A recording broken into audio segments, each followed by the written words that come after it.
Okay, greeting. This is Nevertheless Commentaries. My name is Sipon Lovu. Welcome.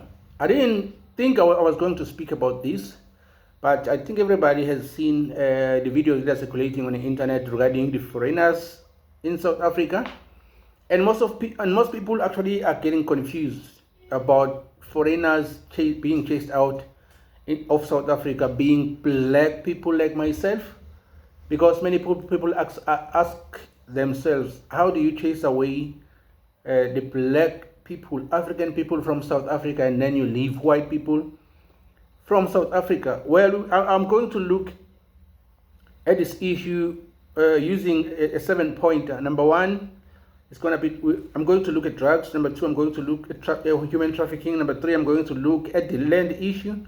Number four will be tied with number three, which is the land issue of black versus white people versus the land.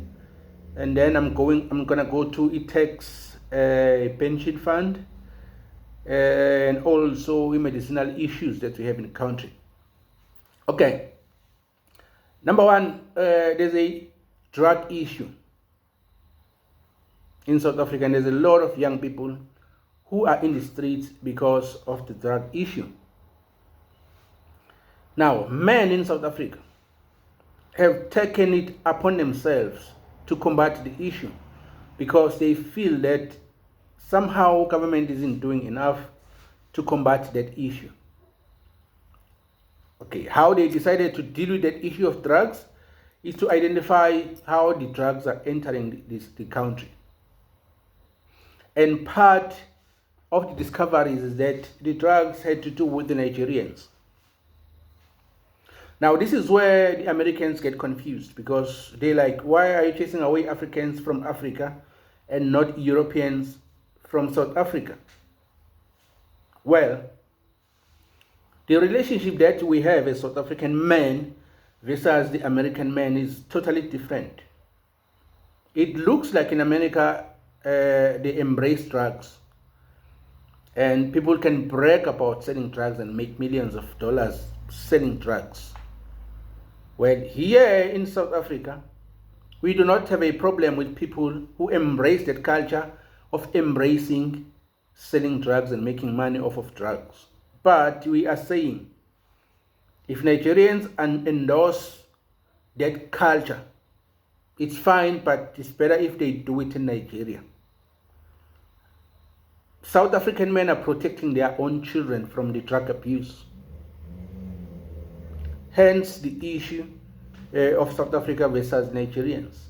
It's solely, or one of the reasons is drugs.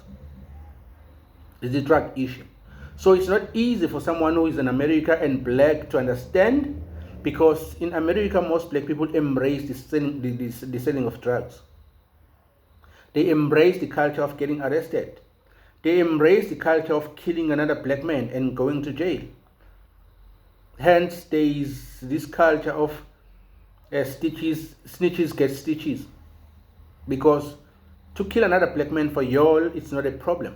But for us, it's a problem. Hence, we want to protect South African children from being exposed into drugs and also into this issue of people killing another because they are under the influence of drugs. So maybe that's the first distinctive that is there between the American men, American black men, and South African black men. South African black men strive to protect their women, strive to protect their children, and they do everything necessary to ensure that their children does no longer become the victims of the drugs, the human trafficking, and everything that relates to that.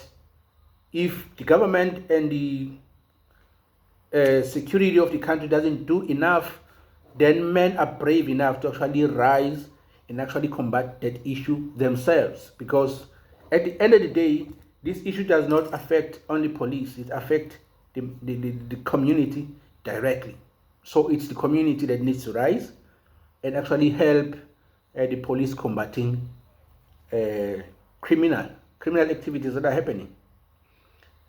Probably while I'm in that issue of drugs and also human trafficking, because those are the areas which have been identified as the Nigerians are closely related to.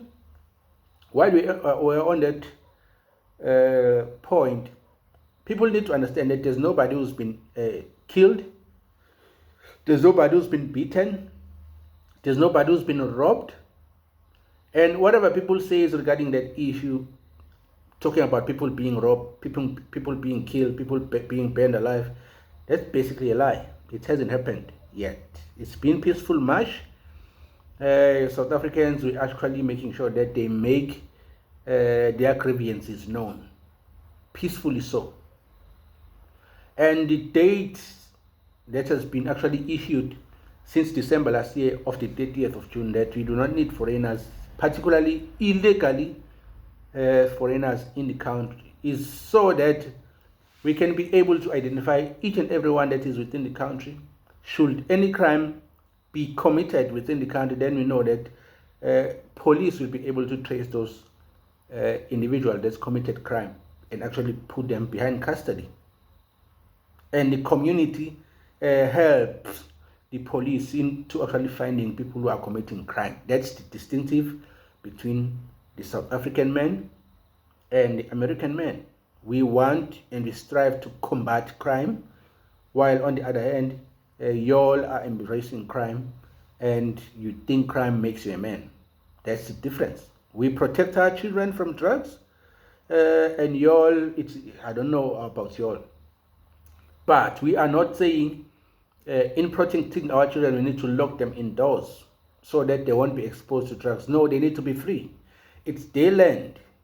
They need to be free. They need to roam around and play as kids, and it should be a safe environment. That's what South African man is fighting for, which I don't think is the case in America. Until your little girl get trafficked and then you find them a prostitute, that's when you realize that the issue is not a joke.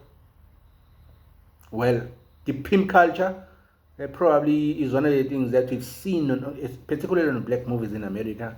It is portrayed as if America embraced also the pimp culture. I don't know if that's the case or not, but according to what y'all have sold us in your movies, it seems as if y'all embrace pimp culture. Well, we don't embrace that here in South Africa. To us, that is a taboo. Well, there might be a law that actually legalizes that activity. I'm not sure if there is, but it should be one's conscious decision to make the decision. Child must not be forced into pornography under the influence of substances.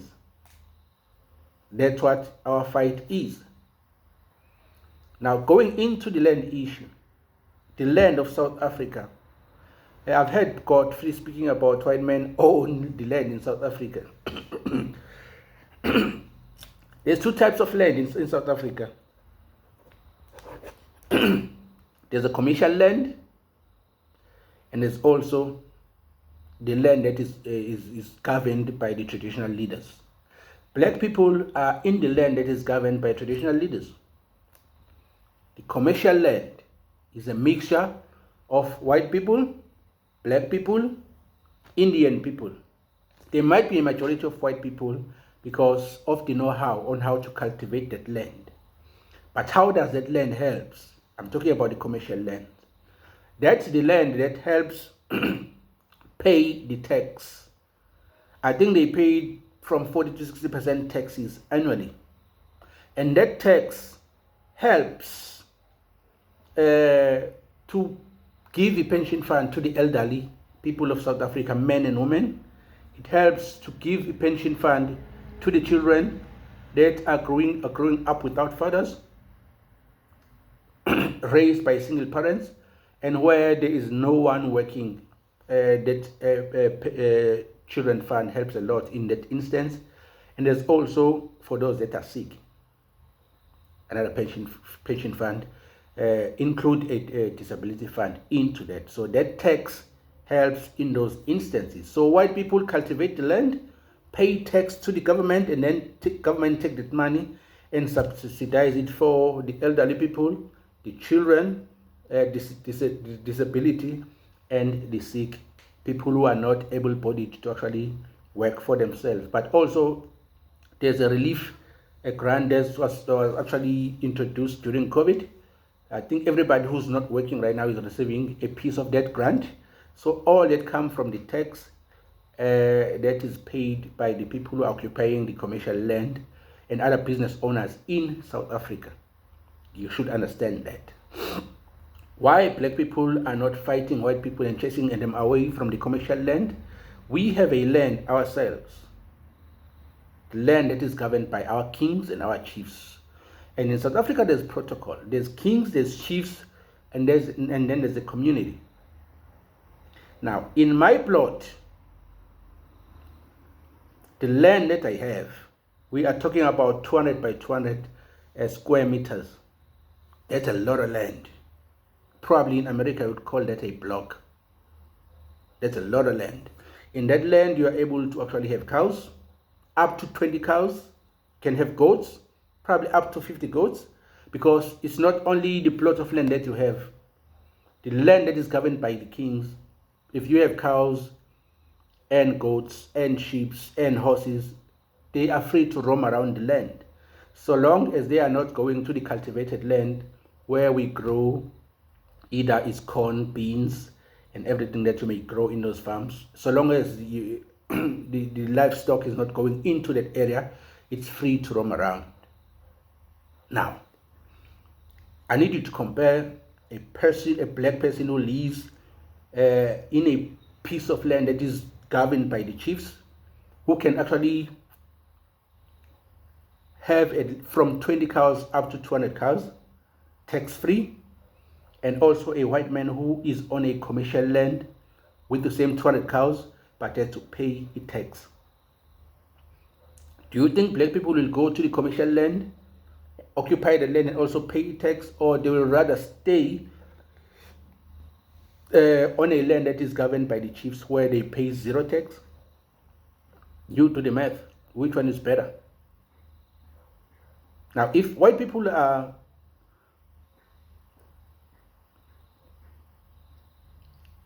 not seeing a problem of occupying the commercially land and having to pay the tax, well, that tax helps in other ways. And if you look, as I've made an example about my plot and 20 cows. Those 20 cows means each cow is roughly 20,000 rands. So 20,000 rand times 20, that's about 400,000, if my math is correct.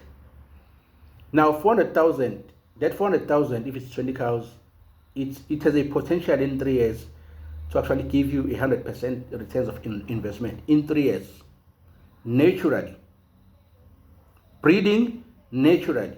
In 3 years, that 400,000 has a potential to give you returns of 100%. What does that mean? That means a family that owns 20 cows has an access to 400,000 every 3 years without tax.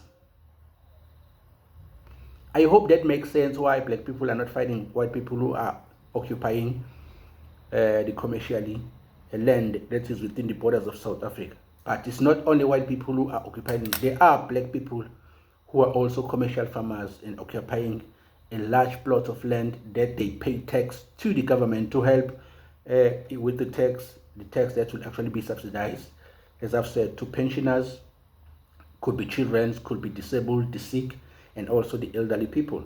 Now, that's how some of the things work in South Africa as far as the relationship between the black people in South Africa and also the white people in South Africa. White people, I think they are disadvantaged, in my opinion, commercial white farmers versus to a person like myself who lives in rural areas and can farm, but not in a scale of someone who's in a commercial farm, but who can farm and actually grow his own food, has his own meat, but also bank in livestock that brings returns on 100-fold.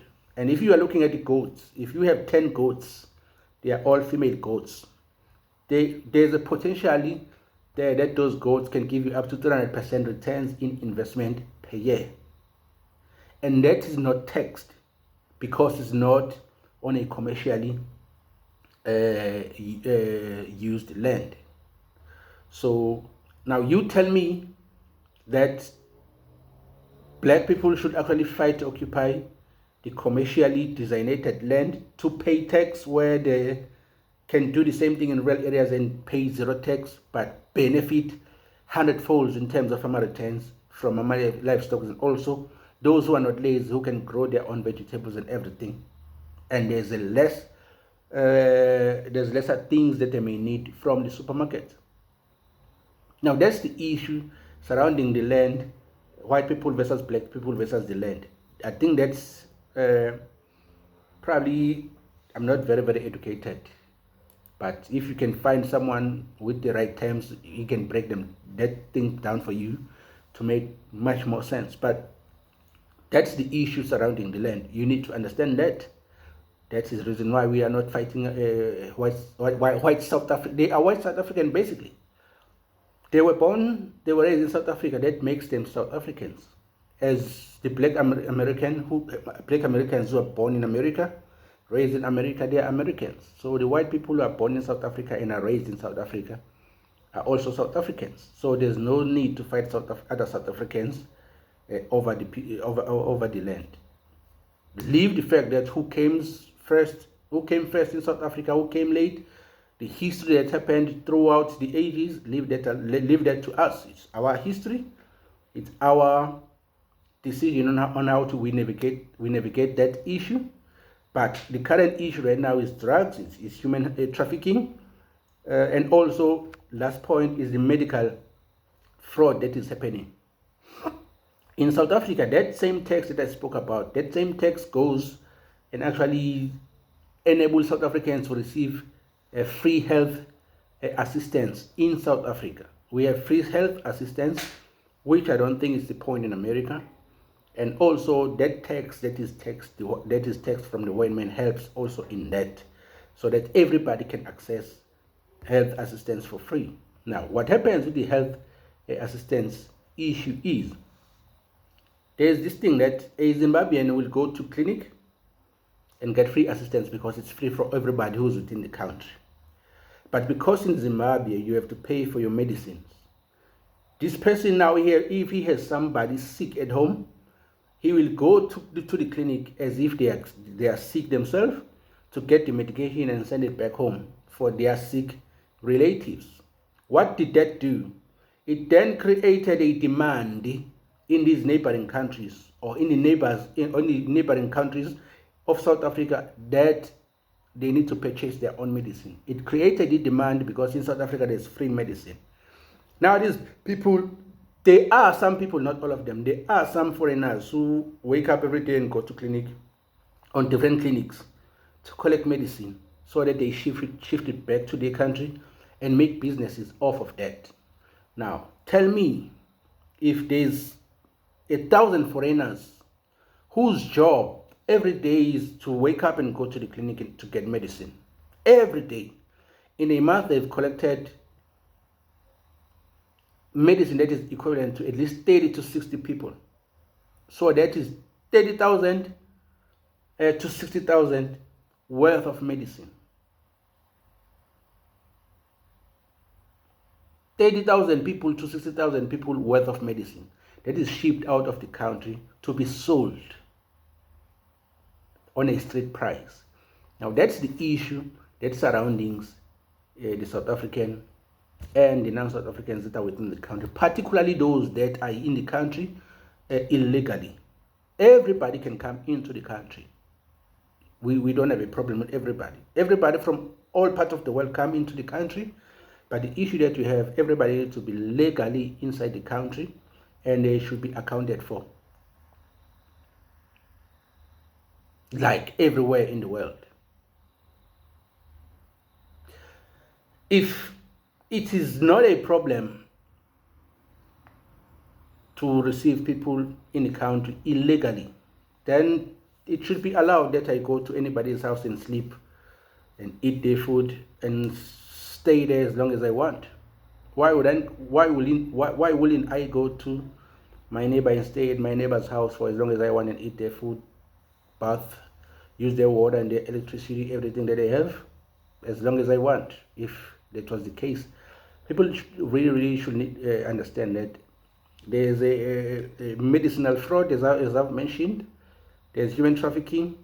There's also drugs. I think that's the issue that surrounds our fellow brothers who comes in the country illegally. Those that are legal, we don't have a problem with them. We don't have a problem with them. And as far as the business is concerned, they should have necessary papers to actually conduct businesses, and it should be something that is within the law, jurisdiction of the laws. Because some of these businesses, you will see that this is against the law. But we've been lenient for so many years because, they are brothers, and the situation from the countries that they come from. But the problem now is the drugs, is the fraud, and the human trafficking. I think that's the measure let out. And as far as the employment is concerned, as I've told you, that's how South Africans on rural areas, on the land that is actually governed by the kings, how they live. In that case, South Africans are not really hungry. If they want a job, they have a specific target that I can work starting from this amount going up. I can't work for something below that.